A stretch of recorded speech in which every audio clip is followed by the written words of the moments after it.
you don't have to have all those things just perfect. What's more important than anything else as a consultant is that you focus on identifying who your ideal clients are.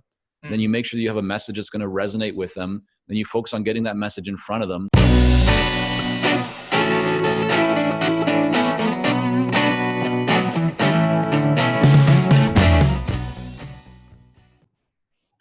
Hey guys, we have Michael Zipursky here with us. So Michael Zipursky is a consultant. He has worked with companies such as the Financial Times, Dow Jones, RBC. He has even worked in Japan, like companies like Sumitomo, Panasonic, to launch products into global markets.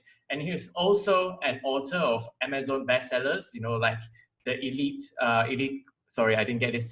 Consulting Mind, Consulting Success. So he's also the founder of consultingsuccess.com and has helped over 300 consultants and in over 50 industries. And I subscribe to your newsletter. I am active on your website, read your blogs.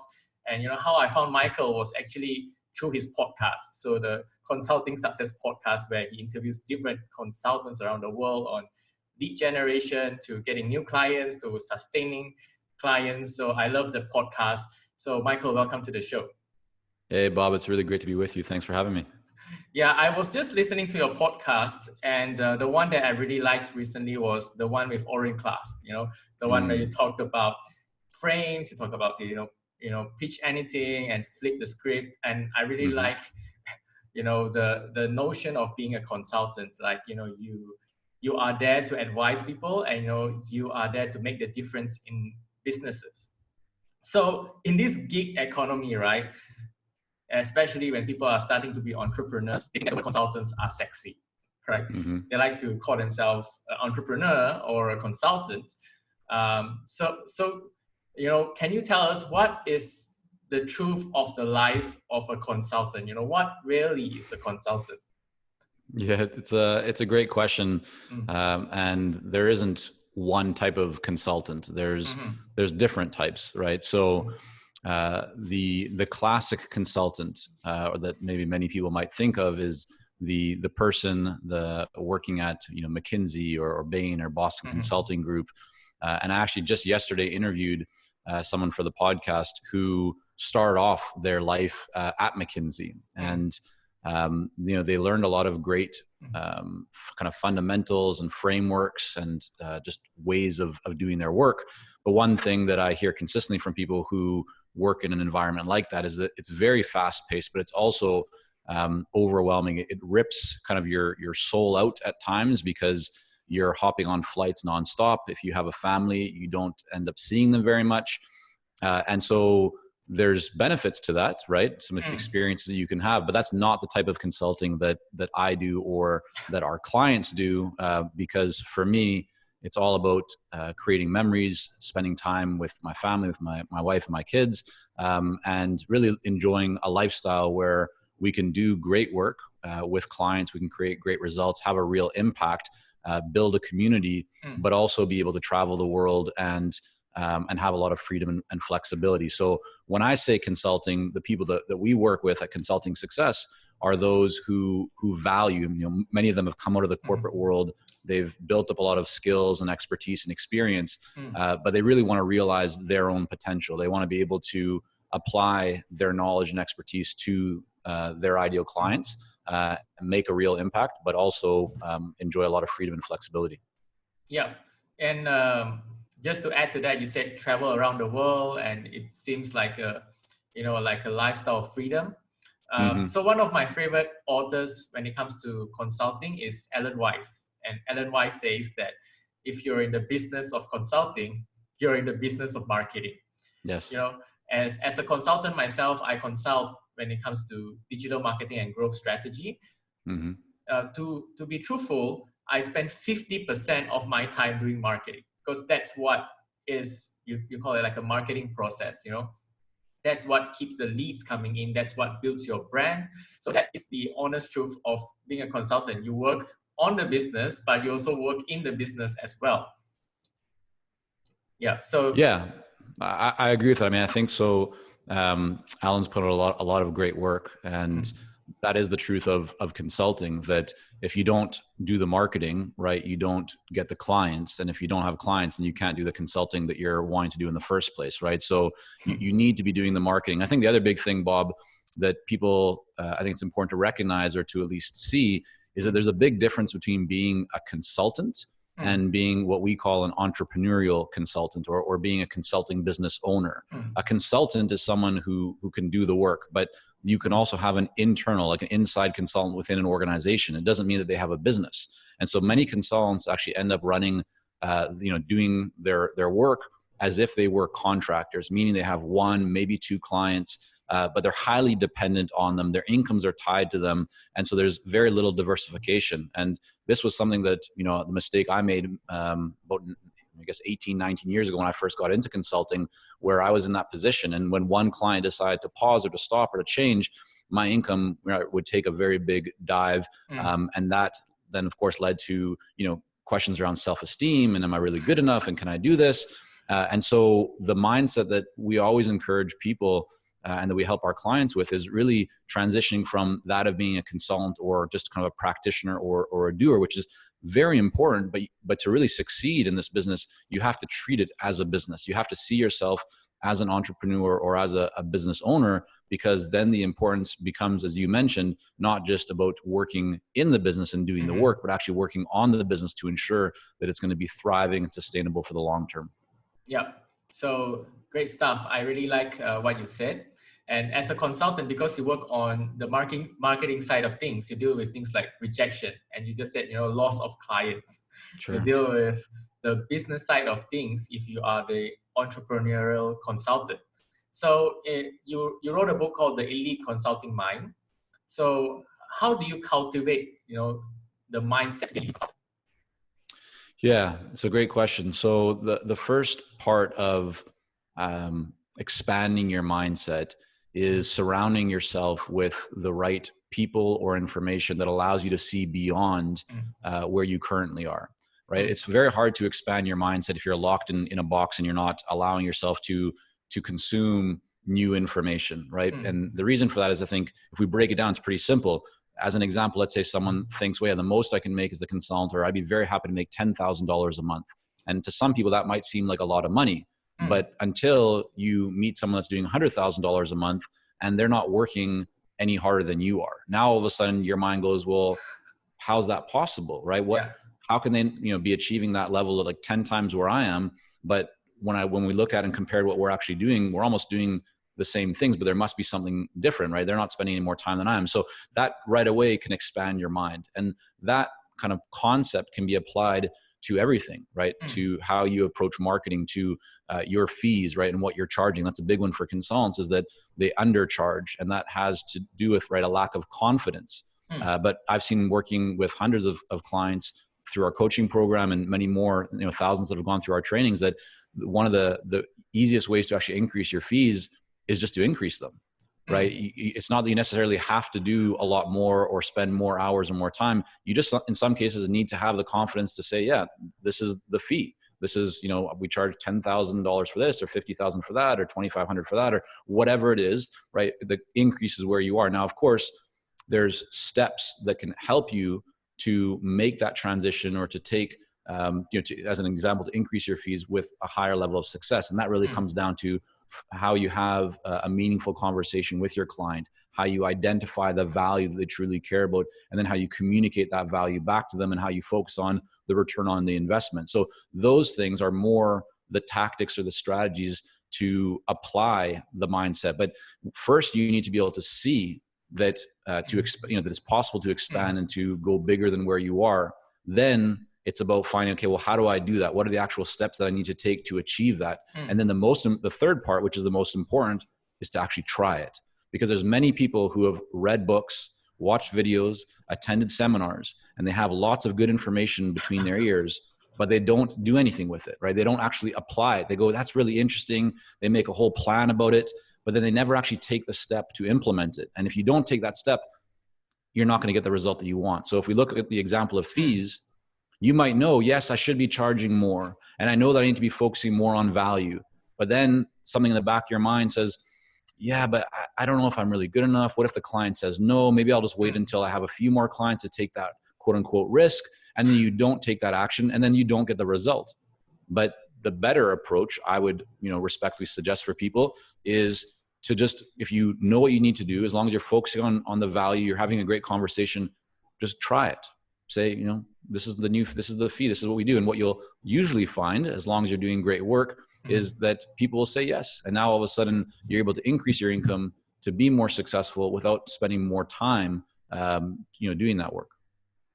Yeah. So it's all about taking action. A lot of people can go to conferences, they can read books, they can, join a course, but it's all about putting it to practice and taking action. And, over the past few days, I've heard, your interviews on podcasts, and I really like one thing that you say, which is imperfect action, which a lot of business owners or consultants struggle with, right? They wait to have a website, or they wait to have a proper plan or whatever. So can you explain more, when it comes to taking imperfect action? Yeah, I'll share a quick story with you. So going back probably about 9 years or so, we were working with one of our mentors, and we always work with mentors and coaches in our business. This is one thing I would just say to everyone: if you don't have someone that you're currently working with, or you're not part of some community, regardless of what you're doing, right, what industry you're in, look for that, because that we found is one of the fastest ways to fast track and to accelerate your progress. So back to the story, we were working with one of our mentors, and they shared this concept of imperfect action. And I was like, that's really interesting. And then I wanted to kind of better understand it. And so one of the best examples that I kind of saw when we were talking about this is that one of the actual mentors in this program, there's two of them. And one of them, he had a website that looked like it was from the early 90s. Like it was terrible, Bob. Right. When you looked at it, you would not think that this guy is a true professional. You wouldn't think that he'd be very successful. It was just old looking. The messaging on it was okay, but it was certainly nothing that you would go like, oh, that's a great website. But here's what I found out. And this is going back 9 or so years ago. He was making about $80,000 a month by himself. He had no team. He was just doing what he's doing. And so what that showed me is that you don't need to have everything just right to be successful, right? Here's a solo guy doing very well for himself. And there's many things about what he had that weren't even close to perfect. But what he was doing that made the difference is that he was taking action. And so for most consultants, the website, the brand, the business card, or whatever, all that stuff is important. It's all good. I'm not trying to diminish the power. One of the companies that my cousin and business partner Sam used to run, we've run many businesses together, but one of them was a design and branding consultancy. So I really value brand and design. But you don't have to have all those things just perfect. What's more important than anything else as a consultant is that you focus on identifying who your ideal clients are. Then you make sure that you have a message that's going to resonate with them. Then you focus on getting that message in front of them. And then here's the most important part. You have conversations with them. Because in the consulting business, you're not going to, quote unquote, win a client. You're not going to land an engagement without having a conversation.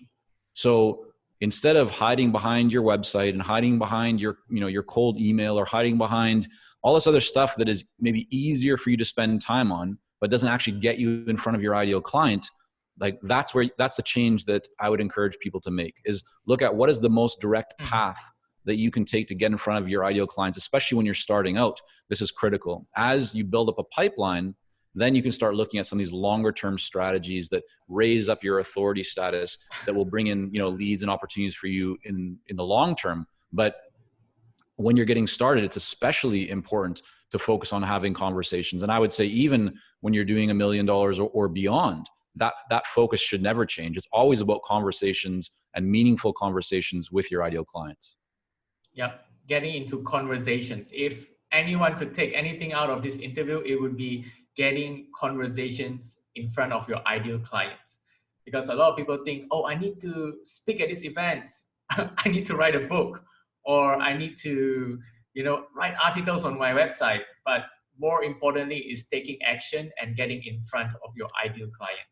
Yeah. And one thing about that, Bob, like, speaking in front of your ideal clients, fantastic. Do it. Right. The challenge though, is that some people go, okay, well, yeah, I'm going to spend time landing speaking gigs, and then they will take months, right? Like some cases, it can be 6, 8 months or longer before you actually are getting in front of that audience from the time that you start. Well, if that's a lot of time to pass. So yes, you want to set those up, but don't neglect the short term. Don't neglect what you could be doing today to literally connect and start building a relationship with your ideal client that can create an opportunity to have a conversation in a matter of days, if not weeks. You don't need to spend many months to wait to have a conversation. So yes to the podcast, yes to the speaking opportunities, yes to the writing the books or the articles. Those are all good things that are valuable for your business. But if your number one priority right now is to build your pipeline, then you should be focused on what's going to get you in front of those people today or tomorrow or next week, not just many months down the road. Oh, that's just gold. That every person as a consultant should actually just take that advice. It's so gold that, conversations are the key to unlocking new business.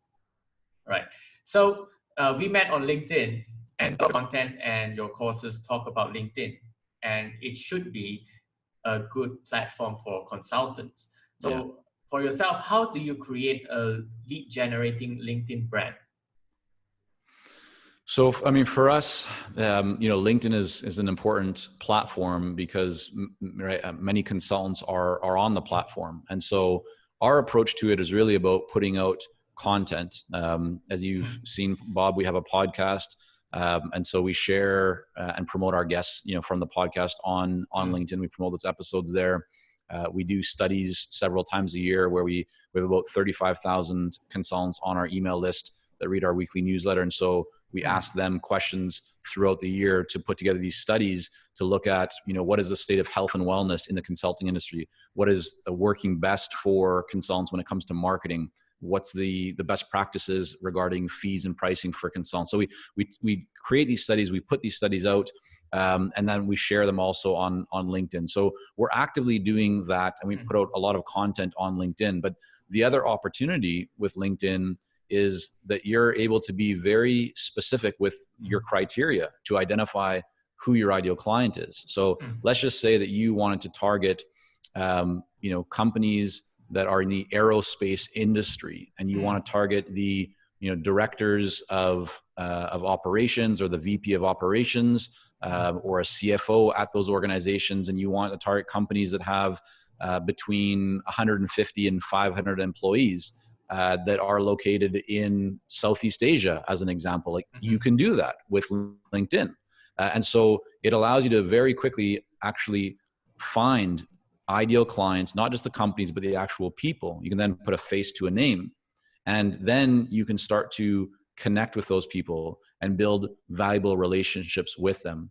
So it's not about promoting. It's not about selling. It's not about, hey, here's what I can do, and you should buy my thing because I'm the best thing, since sliced bread. Everyone is inundated with those type of requests. And what most people do is they hit delete or spam on them because that's not the way that most people want to be treated. And so, yes, there's times where a very, targeted message that's crafted well can work like, snap out of the box. But in most cases, you need to and should be focused on, at least you should have the mindset of delivering value and really cultivating and fostering that relationship over a bit of a longer, period. So think about when you connect with someone, what can you do that is going to, what can you say that's going to resonate with them, but what can you also do or show or give that's going to add real value for them? Because now you've gone from not even being on their radar to showing up on their radar. And so now they know that you exist. And not only that, they actually appreciate you because you've done something to add value to their lives and to their work. And so if it's between you and someone else that they've never heard of, who are they going to spend time on? Well, they're going to spend time on you. And so if you have this mindset of giving, like Bob Berg, wrote a great book called The Go-Giver, right? It's all about giving before you get. And so this concept, I think, has been tried and true, for centuries or for, thousands and thousands of years, that there's the law of reciprocity, that when you give a lot to someone, without asking for something, then they naturally feel like they want to reciprocate, right? They want to help you. They want to do what they can. So if you start to give and just try and add value for someone, they're going to appreciate that. You can accelerate that process, though, in terms of getting on a call with someone, having a conversation, by really making sure that your messaging is targeted. And the most important thing there is that you're not just sending the exact same message to 100 or to 1,000 people, because people aren't dumb. Marketers sometimes think that their ideal clients are dumb, that they're not going to know that you're sending the same message to a whole bunch of people, but they typically know, right? So don't treat them as being stupid. Treat them as actually real people that you care about, and look for ways that you can customize the message so that when they get it, they go, oh, this person's actually like researched me. They've actually looked into what we're doing here at this company. And now your message will land and resonate and align much better. So the chances of them responding to you and saying, yes, okay, that's interesting, like we are having that challenge, or we are looking at this next initiative, the chances of them responding to that are going to be significantly higher. So I get that LinkedIn is a great place, like you said, to create conversations, because that's where you can directly message, people who are very targeted. You can even find certain managing directors or people with a certain company size and start that personalized conversation, like you said, and also build relationships. So Michael, I was just gonna add one thing to that, Bob, if I can add. I hope this will help people a little bit more, but I think some people believe that you should be doing everything through LinkedIn, and that's an absolute mistake. In my observation and experience, and for many of our clients, LinkedIn is just one part of marketing. But there's many people who won't respond to LinkedIn messages, or they won't see them, or they're not even on LinkedIn. So LinkedIn should be one part, but don't neglect the other channels and kind of avenues that can get you in front of your ideal client. So I would encourage people to think about what else they can be doing: email, phone, other in-person, just other ways of getting in front of your ideal clients. Because if you only rely on LinkedIn, you're likely to not see the level of response that you actually are after. Yeah, even if you have a conversation on LinkedIn, it's better to get someone on a call. That's the fastest way to build a relationship. Definitely. Yeah. So Michael, in Japan, you started a company called Kankei Culture, right? So Kankei, I think you said somewhere, means relationships. Correct. So what's the importance of relationships when it comes to running a consulting business? Yeah, so just to be accurate, we started Kankei Culture. My cousin Sam and I started in Vancouver, and then in Canada, and I went over to Japan to open up essentially the branch office there. And so that's kind of what I was running in Japan at that time. And so to your question, Bob, relationships are everything. When you're providing professional services like consulting, people don't buy without having a relationship, or at least feeling like there's at least a certain level of trust there. And so if I was selling you a pair of socks, or if I was selling you a soda drink, it wouldn't be as important to have that relationship, right? You would buy it even without me selling it to you. You would go to a vending machine, you'd put in your money, or tap your credit card, or tap your phone these days, right? And you would just get the drink. And that's fine, because it's a commodity. You don't need to have a relationship. Sure, there's going to be brand affinity where you'll come back to buy the same one because you like it and the branding. But in consulting, it's all about the relationship.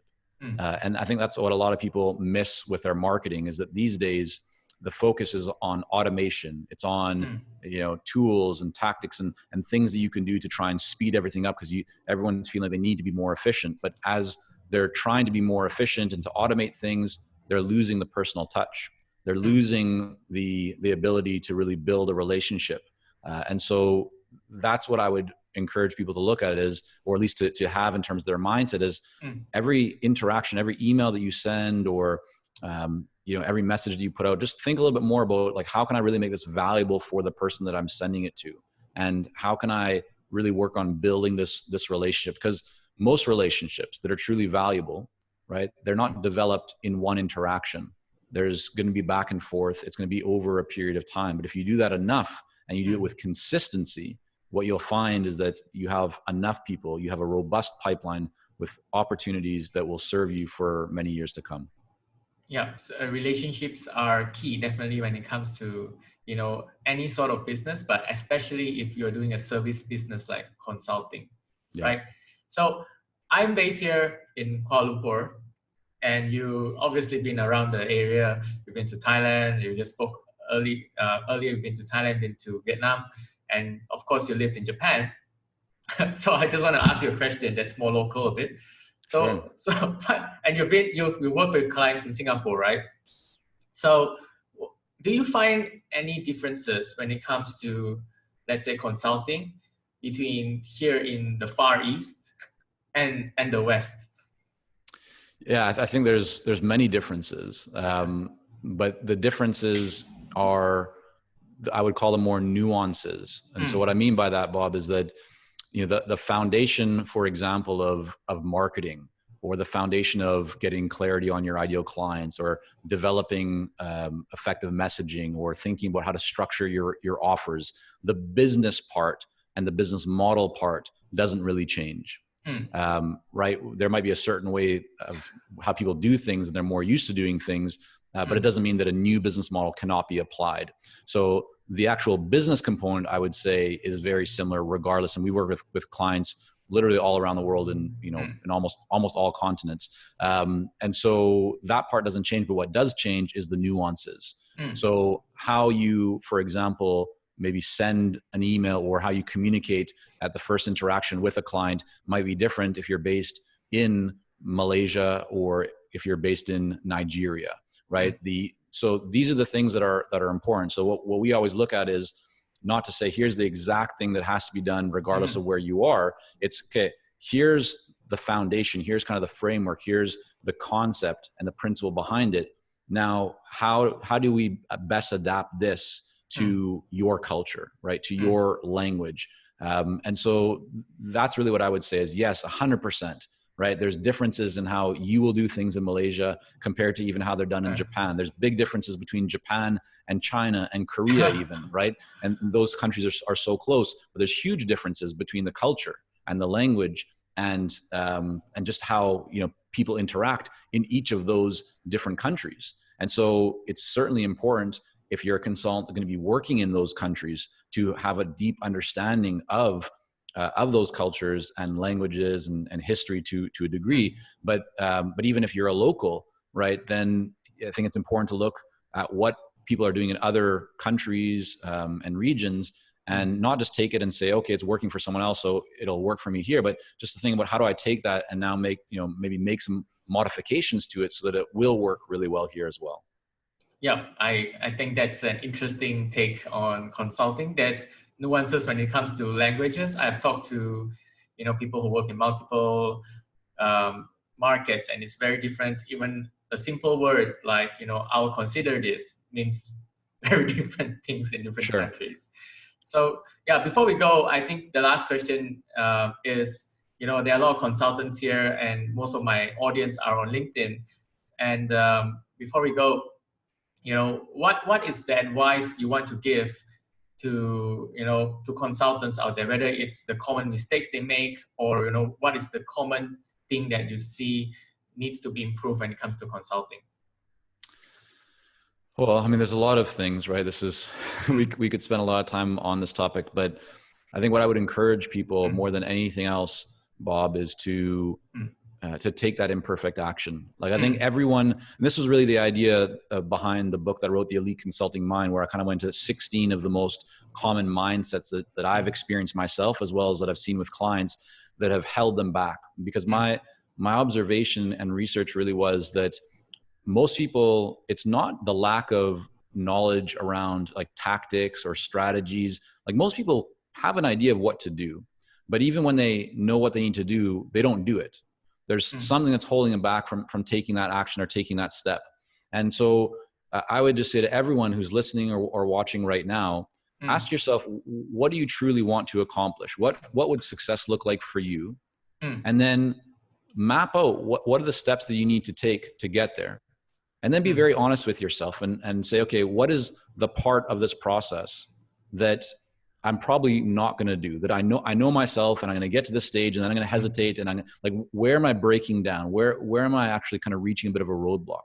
And then challenge yourself. I would say promise yourself, not just for you, but for everyone around you, to take action, to just take a first step towards it, even if you're scared, even if you're worried, because what I have seen is that most of the things that people worry about, most of the concerns that they have, like, oh, what if I make a mistake and I say the wrong thing to this prospective client, or what if I put out my website isn't ready and it's not as professional as it could be. All these things that we think could actually hold us back.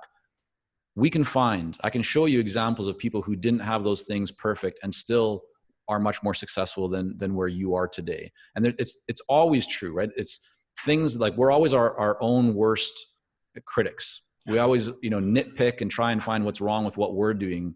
But the greatest success what I've seen separates those who struggle from those who succeed is that those who succeed not only have a plan and a system in place, but most importantly, they work on it. They push aside the excuses. They push aside the fears. It doesn't mean they don't have the fears. They always do, right? Myself, many of our successful clients still worry, still have anxiety, still have questions, still have doubts at times. But the thing that separates, I think, the success that we see is that even when we have those things, we don't let them hold us back. We keep taking action. We keep taking a step. And that is one thing that every single one of us, regardless of where you're located and what your country is and, your language and your religion, all those things don't matter. What matters is that you have the ability to take action. And so take that action. Push yourself beyond your kind of zone of comfort. And what you'll likely find is that as a result of doing that, you're able to create extraordinary results. Yeah. Thanks, Michael. That's gold. Thank you for your time.